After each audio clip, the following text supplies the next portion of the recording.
गरीब बहू का 3 मंजिला चलता ससुराल। सुबह सुबह अमीर पड़ोसन आशा हाथों में चाय की कप लेके बालकनी में आती है और कुर्सी डालकर चाय पीने लगती है। वाह वाह, आज की चाय तो क्या बढ़िया स्वाद की बनी। ऊपर से बालकनी में बैठकर चाय की चुस्की लेने का अलग मजा जी। मगर सबके नसीब में थोड़ी है जो मेरी तरह 2 मंजिला का मकान खड़ा करवा ले।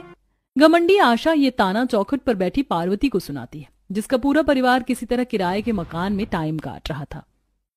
हे भगवान जी, इस गर्मी के मौसम ने तो मिजाज खराब कर रखा है। मकान के अंदर तो इतना आग फेंक रहा है कि बैठा भी नहीं जा रहा है। किराया भरते हुए भी चैन नहीं है। पता नहीं कब भगवान हमें अपना घर मकान दिखाएगा।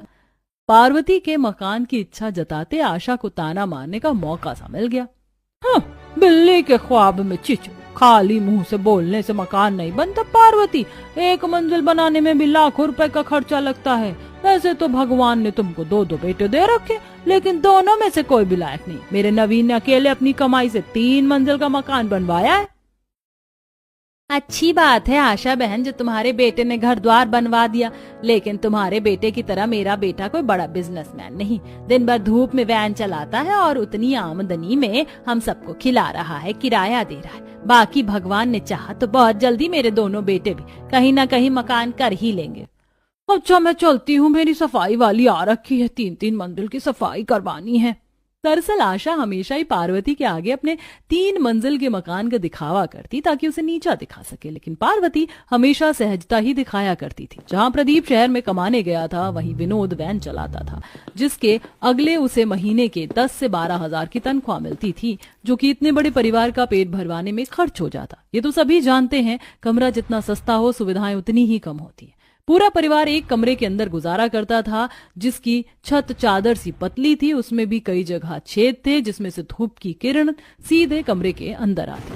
बारिश में उससे भी बुरा हाल हो जाता। वहीं परिवार में इतने जने होने के चलते कमरे में रहन सहन करने में दिक्कत परेशानी होती थी। माँ, जब देखो ये आशा आंटी अपने 3 मंजिल के मकान का शान क्यों दिखाती हैं? अरे उनके मकान से हमको थोड़ी सुख है। हम जितने में भी रह रहे हैं अपना किराया देकर रह रहे हैं, इसलिए तुम उनकी बातें मत सुना करो। जाने दे काजल बेटी, बस थोड़े दिन किसी तरह इस किराए के कमरे में टाइम काटना है। प्रदीप कमाने के लिए शहर गया है ना, बस वहाँ से कुछ पैसा कमा कर ले आएगा तो 25 गज में ही अपना 2-3 मंजिल लगा लेंगे।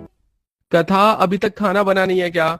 9 बजे से पहले पहले वैन लेकर भी जाना है, माल भरने में भी टाइम लगता है। अच्छी, बस सब्जी बनने वाली है, रोटी रह गई है, बस 2-4 मिनट रुक जाओ, रोटी बना कर देती हूँ। नहीं, रहने दो, लेट हो जाएगा, दोपहर में आकर खा लूंगा। बेटा 5-10 मिनट रोटी बनने में लगेगा, खा कर जा, दिन भर वैन